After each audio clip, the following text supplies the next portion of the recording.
नमस्कार, जय हिंद। स्वागत है आप लोगों का द टारगेट के ऑनलाइन प्लेटफॉर्म पर।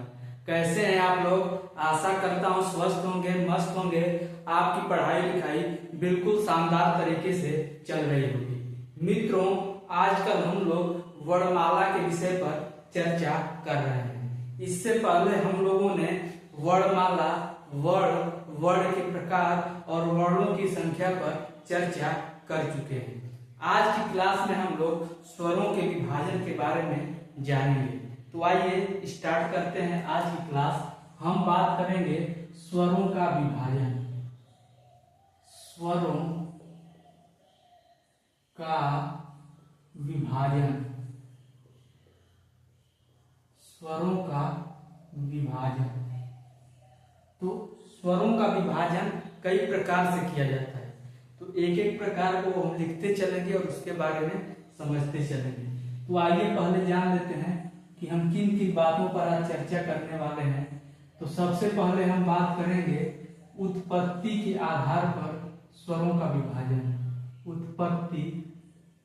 उत्पत्ति के आधार पर स्वरों का विभाजन। फिर उसके बाद हम दूसरे नंबर पर बात करेंगे समय और अवधि। समय या अवधि के आधार पर स्वरों का विभाजन। फिर इसी क्रम में आगे हम बात करेंगे जीभ के आधार पर स्वरों का विभाजन। उसके बाद हम बात करेंगे मुख के आधार पर स्वरों का विभाजन। फिर उसके बाद हम बात करेंगे ओष्ठ के आधार पर स्वरों का विभाजन। और फिर हम लास्ट में बात करेंगे नाक और मुख से हवा निकलने के आधार।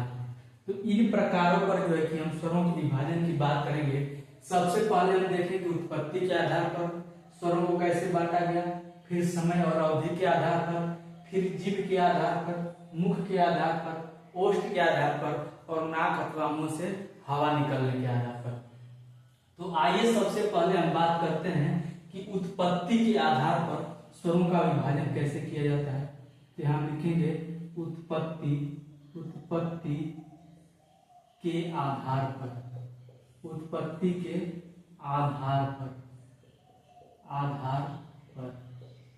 तो उत्पत्ति के आधार पर हम स्वरों को दो भागों में बांटते हैं, एक मूल स्वर और दूसरा संधि स्वर। तो उत्पत्ति के आधार पर हम इसको दो भागों में बांटेंगे। पहला है आपका मूल स्वर और दूसरा है संधि स्वर।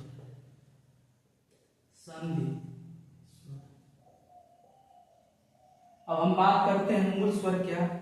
तो ऐसे स्वर जो जिनका हम खंडन न कर सकें, जिनका जो है कि हम खंडन न कर सकें या फिर साधारण भाषा में समझें तो जो कि हमें प्रकृति से प्राप्त हुए उनको मूल स्वर कहते हैं। इसको लिख सकते हैं हम ऐसे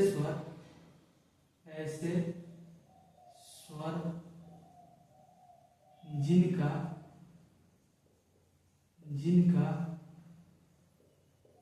खंडन न किया जा सके या फिर जो प्रकृति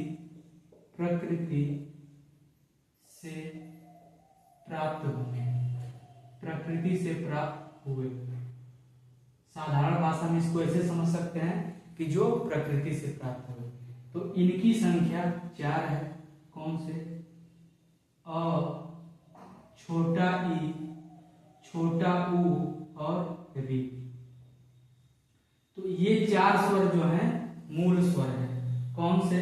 अ, छोटा ई, छोटा ऊ और री।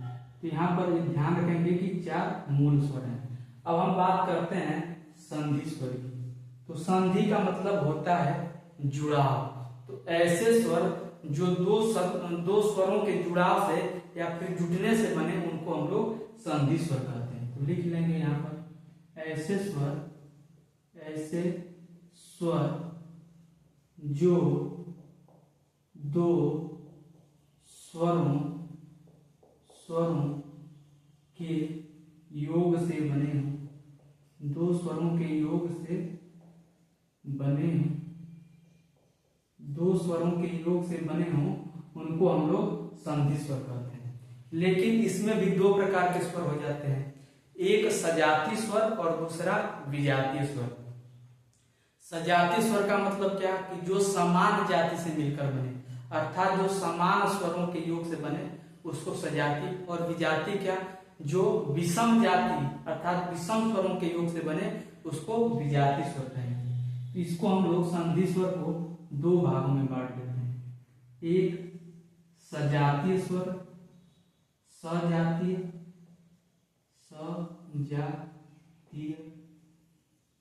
और दूसरा विजातीय।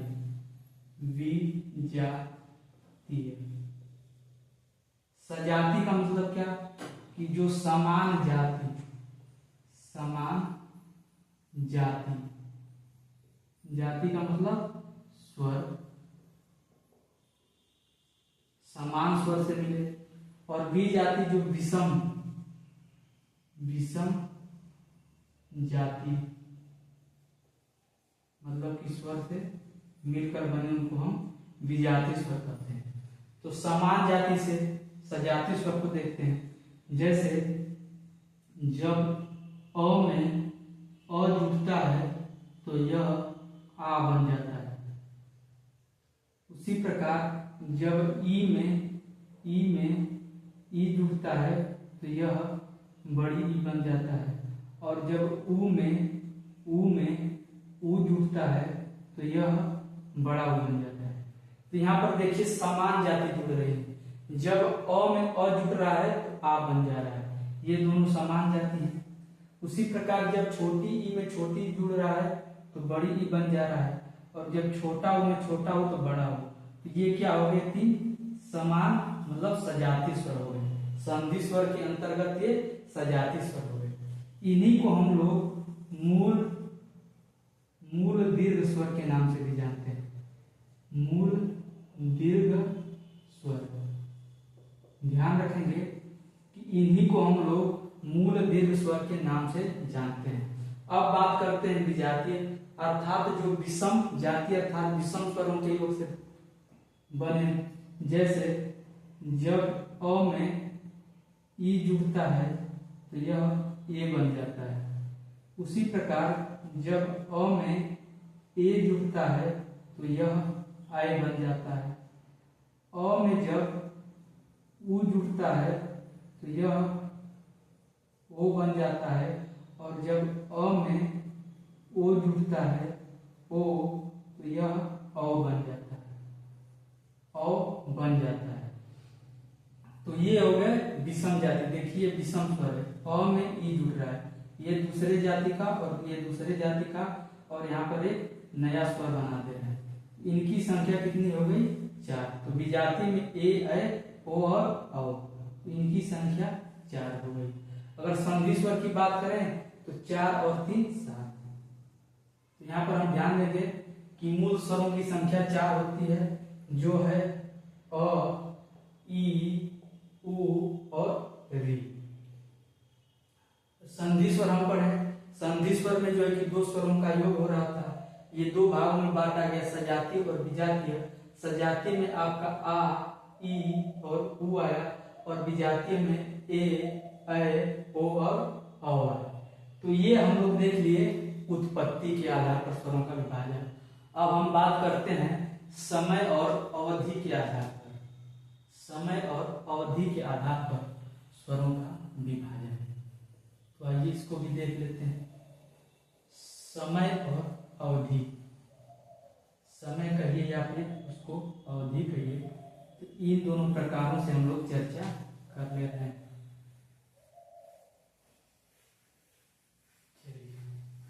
तो हम बात करने वाले हैं कि समय और अवधि के आधार पर स्वरों का विभाजन कैसे किया जाए। तो आइए देख लेते हैं समय और अवधि के आधार पर। समय कहिए समय को ही अवधि भी कहते हैं। तो समय और अवधि के आधार पर, तो समय और अवधि के आधार पर हम स्वरों को 3 भागों में बांटते हैं। स्वरों को हम 3 भागों में बांटते हैं। अग्र स्वर, अग्र स्वर, अग्र नहीं, ह्रस्व स्वर, ह्रस्व स्वर, ह्रस्व स्वर। दूसरा है दीर्घ स्वर, दीर्घ स्वर, दीर्घ स्वर। और तीसरा है प्लुप्त स्वर, प्लुप्त स्वर। ह्रस्व स्वर क्या होता है? ऐसे स्वर जिनका उच्चारण करने में एक मात्रा का समय लगे। मात्रा क्या है? यह स्वरों के जो है कि उच्चारण में जो समय लगता है उसको हम एक मात्रा मानक मान लेंगे। तो ह्रस्व स्वर क्या है? ऐसे स्वर जिनका उच्चारण करने में एक मात्रा का समय लगे उनको ह्रस्व स्वर कहते हैं। तो लिख लेंगे ऐसे स्वर, ऐसे स्वर जिनका जिनका उच्चारण करने में एक मात्रा का समय, एक मात्रा का समय लगे, एक मात्रा का समय लगे, उन्हें ह्रस्व स्वर कहते हैं। इसके अंतर्गत आप क्या जाते हैं? वही मूल स्वर अ, ई, उ और री। तो ह्रस्व स्वर के अंतर्गत 4 स्वर आ गए। दीर्घ स्वर क्या है? दीर्घ स्वर वो होते हैं जिनमें जो है कि ह्रस्व से थोड़ा ज्यादा समय लगे, अर्थात ह्रस्व से 2 गुना समय लगे। तो इसको हम लिख सकते हैं कि ऐसे स्वर, ऐसे स्वर, ऐसे स्वर जिनका उच्चारण करने में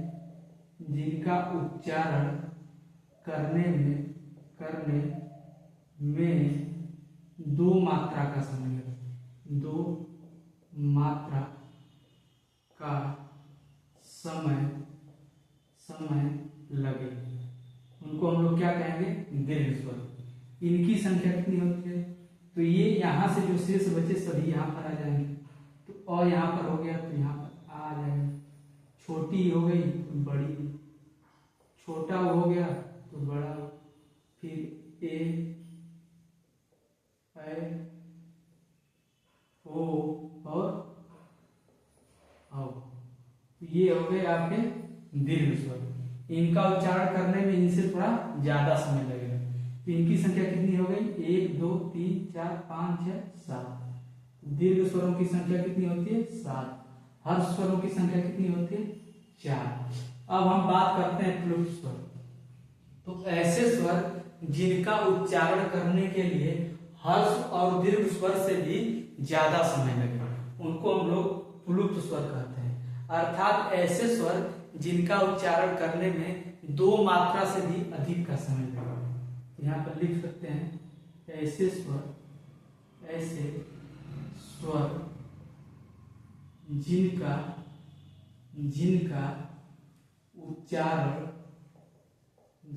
उच्चारण करने में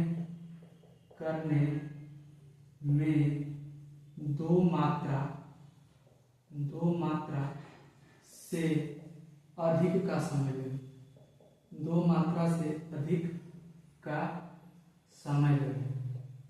समय लगे, उनको हम लोग प्लुप्त स्वर कहते हैं। जैसे प्रायः नाटकों में इनका प्रयोग होता है। जैसे हम बोलते हैं राम, तो ये लंबा खींच के जो प्रयोग किया जाता है किसी को पुकारने के लिए, या फिर जब हम ओम शब्द का उच्चारण करते हैं तो वहां पर प्लुप्त स्वर होता है।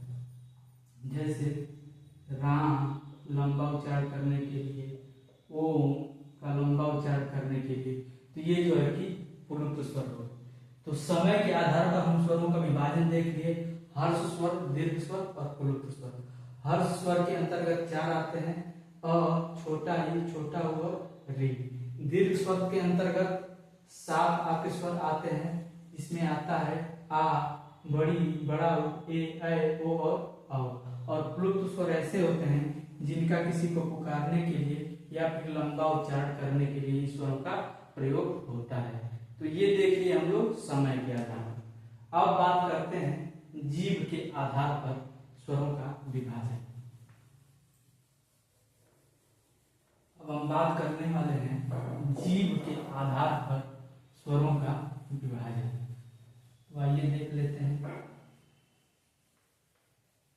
जीभ के आधार पर स्वरों का विभाजन।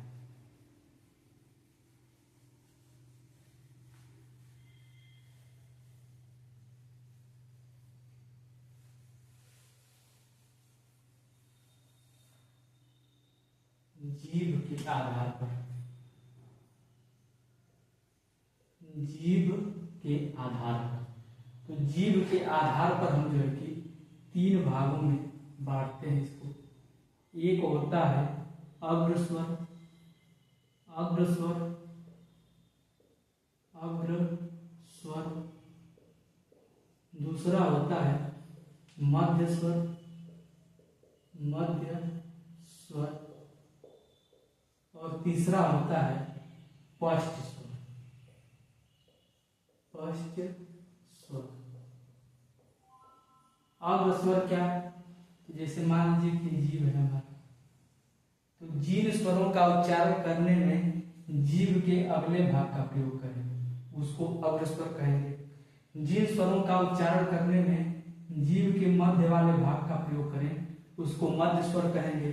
और जिन स्वरों का उच्चारण करने के लिए जीभ के पिछले भाग का प्रयोग हो उसको हम लोग पश्च स्वर कहते हैं। तो आइए लिख लेते हैं इसको। जिन स्वरों, जिन स्वरों का उच्चारण करने के लिए, उच्चारण करने के लिए जीभ के अगले भाग का प्रयोग, अगले भाग का प्रयोग हो उसको हम लोग अग्रस्वर कहेंगे। इसके अंतर्गत आते हैं आपके ई, उ और उ।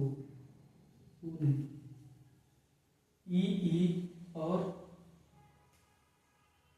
ए और ऐ। इसके अंतर्गत 4 स्वर आते हैं अग्रस्वर के अंतर्गत, ई, बड़ी ई, ए और ऐ। अब हम बात करते हैं मध्य स्वर की। तो ऐसे स्वर जिनका उच्चारण करने के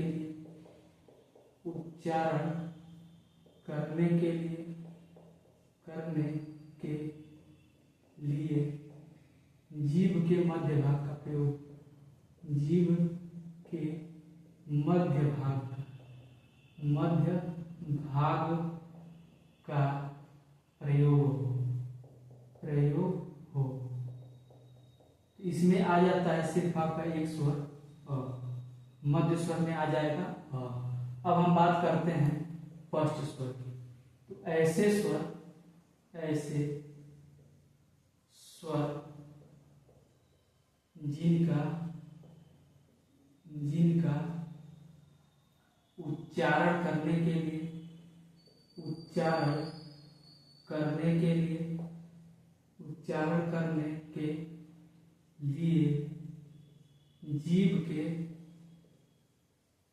जीभ के पिछले भाग का प्रयोग, जीभ के पिछले भाग का प्रयोग हो उसको हम लोग पश्च स्वर कहते हैं। अब पश्च स्वर में यहाँ से जो जितने बचेंगे सब आ जाएंगे। तो अ यहाँ हो गया तो यहाँ पर आ जाएगा आ, यहाँ पर ई, ऐ हो गया, यहाँ पर आ जाएगा उ, बड़ा उ, ओ और औ। तो हम देखें जीभ के आधार पर हमने 3 भागों में बांटा।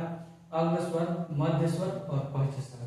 अग्र स्वर वो जो जीभ के अगले भाग से बोले जाएं, मध्य स्वर वो जो जीभ के मध्य वाले भाग से बोले जाएं, और पश्च स्वर वो जो जीभ के पिछले वाले भाग से बोले जाएं। तो अग्र स्वरों में हमने 4 स्वरों को देखा, छोटी ई, बड़ी ई, ए और ऐ। इनकी संख्या हो गई 4। मध्य स्वर में हमने देखा अ और इसकी संख्या हो गई 1।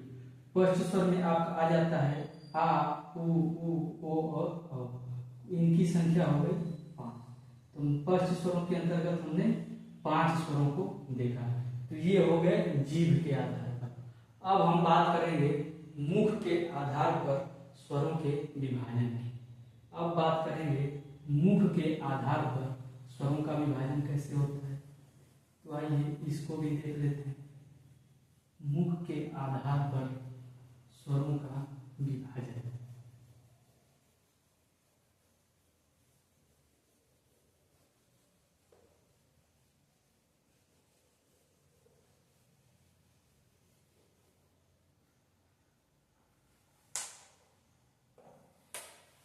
मुख के आधार पर स्वरों के विभाजन की बात करेंगे हम लोग। चलिए तो बात करते हैं मुख के आधार पर। मुख के आधार पर, तो मुख के आधार पर हम 4 प्रकार से इसको बांटते हैं। समवृत्त, समवृत्त, समवृत्त, अर्धसमवृत्त, अर्धसमवृत्त,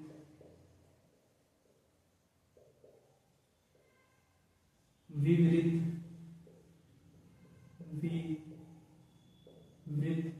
अर्धविवृत्त, अर्धविवृत्त।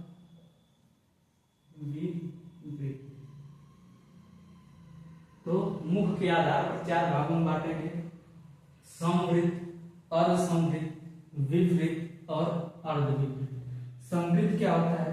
ऐसे स्वर जिनका उच्चारण करने पर मुख जो है कि बंद रहे, तो उसको हम लोग समवृत्त कहते हैं। समवृत्त क्या है? ऐसे स्वर, ऐसे स्वर जिनका जिनका उच्चारण करने पर, उच्चारण करने पर मुख मुख द्वार बंद रहे, बंद रहे, उसको हम लोग समवृत्त करते हैं। इसके अंतर्गत आते हैं आपके ई, उ और उ। अर्धसमवृत्त, ऐसे स्वर जिनका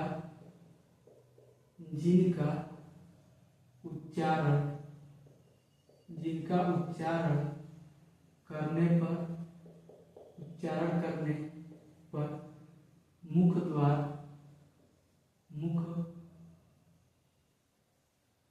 मुख द्वार आधा बंद रहे, उसको हम लोग अर्धसमवृत्त करते हैं। इसके अंतर्गत आते हैं आपके ए और ओ। अब हम बात करते हैं विवृत्त की। तो ऐसे स्वर जिनका उच्चारण करने पर मुख पूरी तरीके से खुला रहे, उसको विवृत्त करते हैं। तो ऐसे स्वर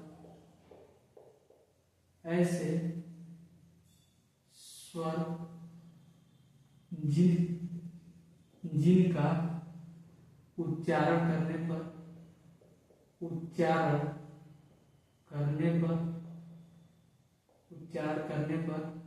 मुख द्वार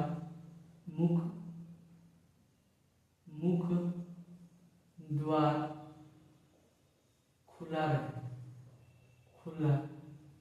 रहे, उसको हम लोग विवृत्त करते हैं। इसके अंतर्गत आता है आपका आ। अब हम बात करते हैं अर्धविवृत्त का। तो ऐसे स्वर ऐसे स्वर जिनका जिनका उच्चारण करने पर उच्चारण करने पर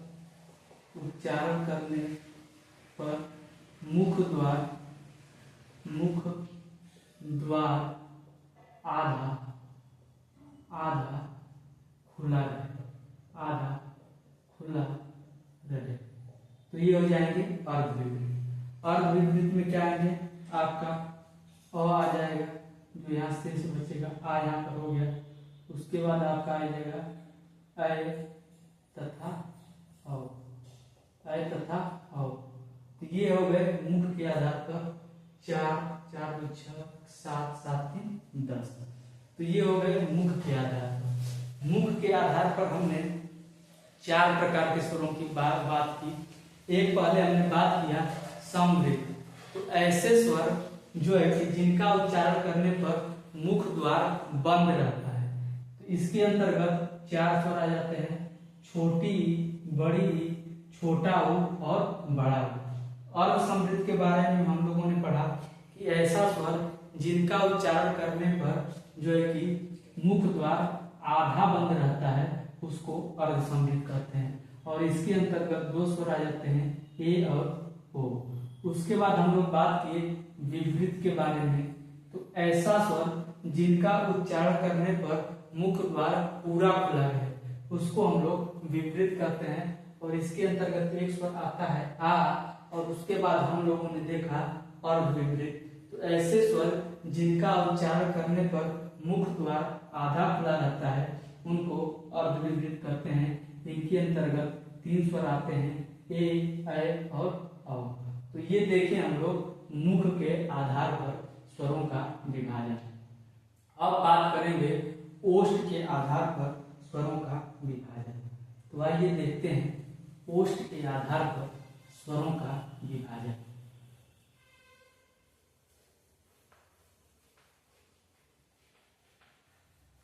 अब हम बात कर लेते हैं ओष्ठ के आधार पर स्वरों का विभाजन।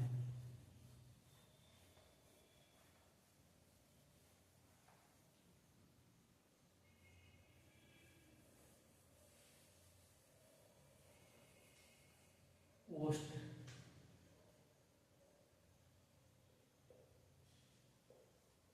ओष्ठ के आधार पर स्वरों का विभाजन। तो ओष्ठ के आधार पर हम 2 भागों में बांटते हैं, एक अवृत्तमुखी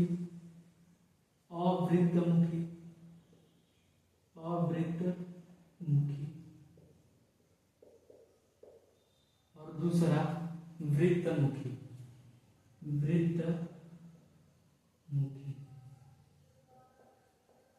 अवृत्तमुखी क्या होते हैं, ऐसे स्वर जिनका उच्चारण करने पर होठ जो है गोलाकार न हो, अर्थात वृत्त के रूप में न आए, उसको अवृत्तमुखी कहेंगे। और वृत्तमुखी ऐसे स्वर जिनका उच्चारण करने पर ओष्ठ जो है पूरा गोलाकार रूप में हो जाए, तो उसको हम लोग वृत्तमुखी कहेंगे। तो यहाँ पर लिख लेंगे कि ऐसे स्वर जिनका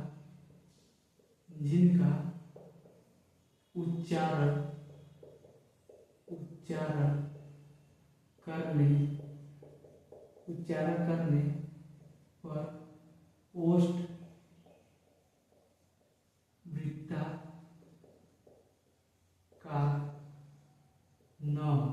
वृत्ताकार न हो, उनको अवृत्तमुखी कहेंगे। वृत्तमुखी किसे कहते हैं, तो ऐसे स्वर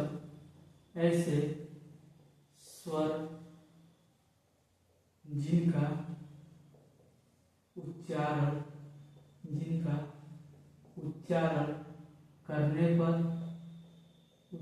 करने पर ओष्ठ जो है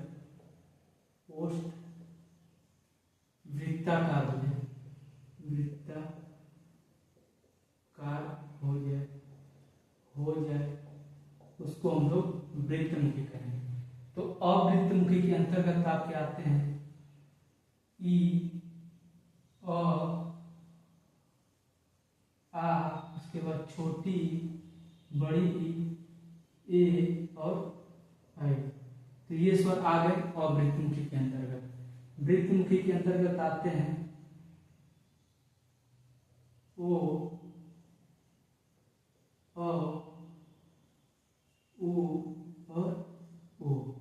तो ये हो गए 1 2 3 4 5 6 7 8 9 और 10। तो अवृत्तमुखी के अंतर्गत कितने आ गए 6 स्वर। कौन से? अ, आ, उसके बाद ई, फिर ए और ऐ। और वहां से जो शेष बचे स्वर 4 स्वर, तो वो यहाँ पर आए, छोटा उ, बड़ा उ, ओ और औ। तो ये हो गए वृत्तमुखी। अब हम लोगों ने देख लिया ओष्ठ के आधार पर स्वरों का विभाजन। अब हम बात करेंगे नाक और मुख से हवा निकलने के आधार पर। नाक और मुख से हवा निकलने के आधार पर स्वरों का विभाजन।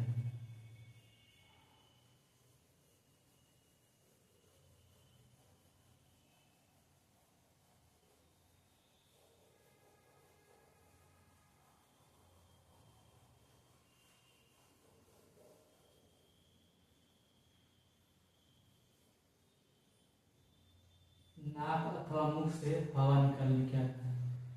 नाक और मुख, नाक और मुख, मुख मुख से हवा, हवा निकलने के आधार पर। तो इसको हम दो भागों में बांटते हैं। एक है अनुनासिक, अनुनासिक, अनुनासिक,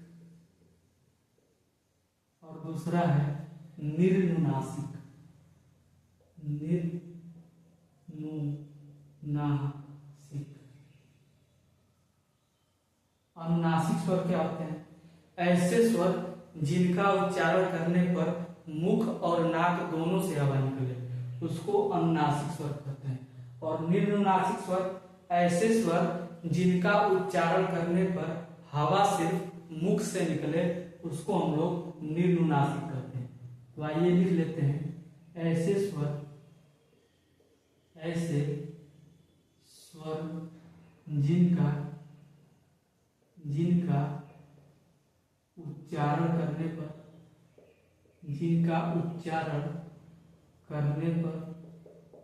करने पर नाक और मुख, नाक और मुख दोनों से हवा निकले, दोनों से हवा निकले, हवा निकले,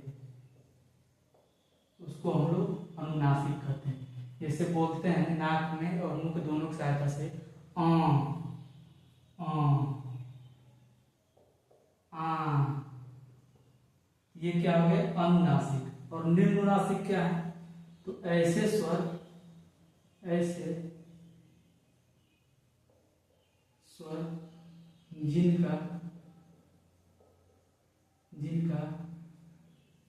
उच्चारण करने पर हवा मुख से निकले, फिर सिर्फ मुख से निकले, सिर्फ मुख से निकले, उसको हम लोग निर्नुनासिक स्वर कहते हैं। जैसे सामान्य उच्चारण करते हैं अ, आ, ये सब क्या हो गए? निर्नुनासिक। अनुनासिक नाक और मुंह दोनों से हवा निकले, और निर्नुनासिक सिर्फ मुख से हवा निकले, तो उसको निर्नुनासिक कहते हैं। तो ये हम लोग देख लिए स्वरों का विभाजन उत्पत्ति के आधार पर, समय अवधि के आधार पर, जीभ के आधार पर, मुख के आधार पर, ओष्ठ के आधार पर, और नाक तथा मुंह से हवा निकलने के आधार पर। तो आज की क्लास यहीं तक रखेंगे, फिर मिलेंगे अगली क्लास में, और अगले क्लास में हम लोग चर्चा करेंगे वर्णों के विभाजन के बारे में। तब तक के लिए नमस्कार, जय हिंद, जय भारत।